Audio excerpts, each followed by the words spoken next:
Welcome to 2025 in the greenhouse. Jessie here from Tonkadale, and I want to introduce you to our newest illustration, the garden calendar. Each month we're going to publish a beautifully illustrated garden calendar created by our talented illustrator Megan Tegeder. Each month we'll have a theme, and this month's theme is Reset and Refresh. Leading up to National Houseplant Day on January 10th, it's time to review your houseplant collection. What do you got going on? Are there some plants you need to add to your collection? Now's the time to take an inventory of what's going really well and where you could improve. One thing I like to do in January is to put on your really cute leaf cleaning gloves and go to town.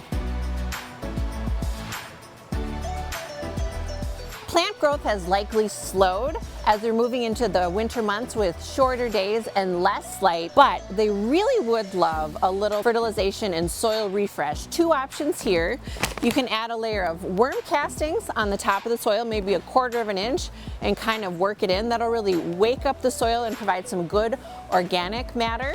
A really soft way to fertilize the plants without burning them. Or you can check out Soul Soil's new Soil Salvation, which is also a mixture of worm casting and other yummy things that will really help refresh and reset your soil for the year ahead. Speaking of lower light levels, one way to increase plant health during the winter months is to add a grow lamp. We have these really cute options from We the Wild, the grow lamp and bulb, or just the bulb on its own. Adding light to those dark corners will really increase your success with plants during the month of January. As you move towards the middle of the month, think about what you can add to your plant collection. After you get all your plant buds settled in for the month, let's invite some new family members to the party. I'm taking home this Scindapsus exotica.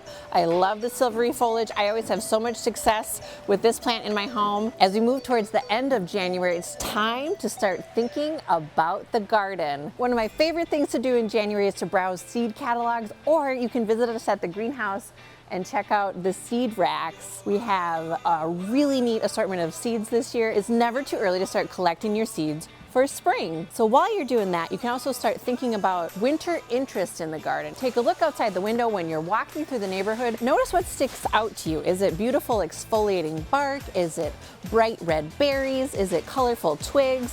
Is it seed pods? It's also fun to start planning your veggie garden. Get some graph paper out, some colored pencils, and start drawing your dream veggie garden. We have so many good resources for veggie gardening on our website. You can download your January 2025 garden calendar on our website, and we'll also link it here. Collect all 12, and by the end of the year, you'll have a full year in gardening. That's January in the garden with Tonkadale. We can't wait to see you this year. Thanks for watching, and we'll see you at Tonkadale.